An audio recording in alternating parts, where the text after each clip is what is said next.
Prime Minister Narendra Modi took to the airwaves this Sunday to celebrate 10 years of Mann Ki Baat, a program that has become a staple for uplifting narratives and social change in India. During the latest episode, the Prime Minister highlighted the significance of sharing stories of resilience, innovation, and unity that reflect the spirit of the nation. मन की बात में एक बार फिर हमें जुड़ने का अवसर मिला है। आज का ये एपिसोड मुझे भावुक करने वाला है। मुझे बहुत सी पुरानी यादों से घेर रहा है। कारण ये है कि मन की बात की हमारी इस यात्रा को 10 साल पूरे हो रहे हैं। 10 साल पहले मन की बात का प्रारंभ 3 अक्टूबर को विजयादशमी के दिन हुआ था।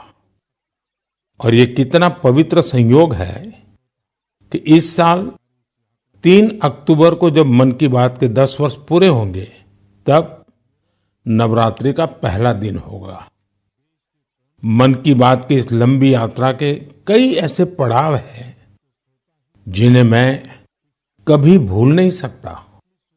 मन की बात के करोड़ों श्रोता हमारी इस यात्रा के ऐसे साथी हैं जिनका मुझे निरंतर सहयोग मिलता रहा।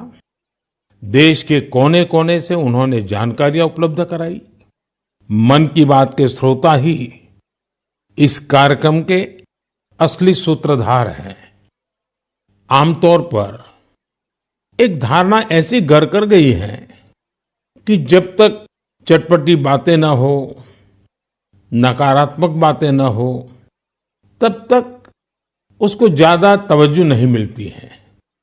लेकिन मन की बात ने साबित किया है कि देश के लोगों में पॉजिटिव जानकारी की कितनी भूख है। पॉजिटिव बातें, प्रेरणा से भर देने वाले उदाहरण, हौसला देने वाली गाथाएं लोगों को बहुत पसंद आती हैं। In line with Mahatma Gandhi's vision, the Prime Minister praised the Swachh Bharat mission, which has transformed communities by instilling a culture of cleanliness and hygiene. As October 2nd marks both Gandhi's birthday anniversary and the anniversary of the mission, Modi described it as a fitting tribute to the father of the nation.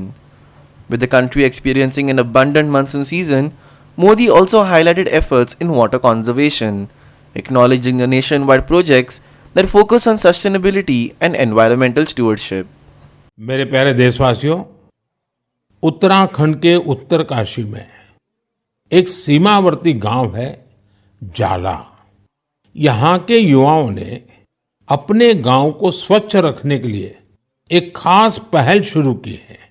वे अपने गांव में धन्यवाद प्रकृति या कहें thank you nature अभियान चला रहे हैं।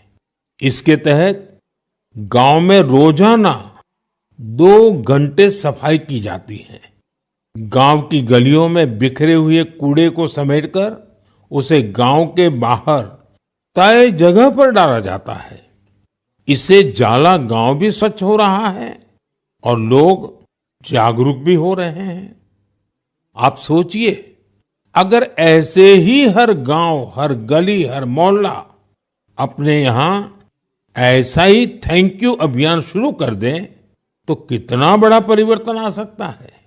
साथियों, स्वच्छता को लेकर पुडुचेरी के समुद्र तट पर भी जबरदस्त मुहिम चलाई जा रही है। यहाँ रम्या जी नाम की महिला माहे म्युनिसिपैलिटी और इसके आसपास के क्षेत्र के युवाओं की एक टीम का नेतृत्व कर रही है। इस टीम के लोग अपने प्रयासों से माहे एरिया और खासकर वहां के बीचेज को पूरी तरह साफ सुथरा बना रहे हैं। साथियों, मैंने यहां सिर्फ 2 प्रयासों की चर्चा की है, लेकिन हम आसपास देखें तो पाएंगे कि देश के हर किस हिस्से में स्वच्छता को लेकर कोई न कोई अनोखा प्रयास जरूर चल रहा है। मेरे प्यारे देशवासियों, पिछले कुछ सप्ताह से देश के अलग अलग हिस्सों में जबरदस्त बारिश हो रही है।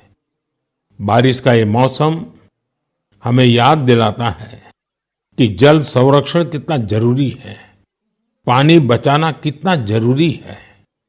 बारिश के दिनों में बचाया गया पानी जल संकट के महीनों में बहुत मदद करता है और यही कैच द रेन जैसे अभियानों की भावना है। मुझे खुशी है कि पानी के संरक्षण को लेकर कई लोग नई पहल कर रहे हैं। Subhashish Govekar and Vaishnavi Salgaonkar for Goa 365.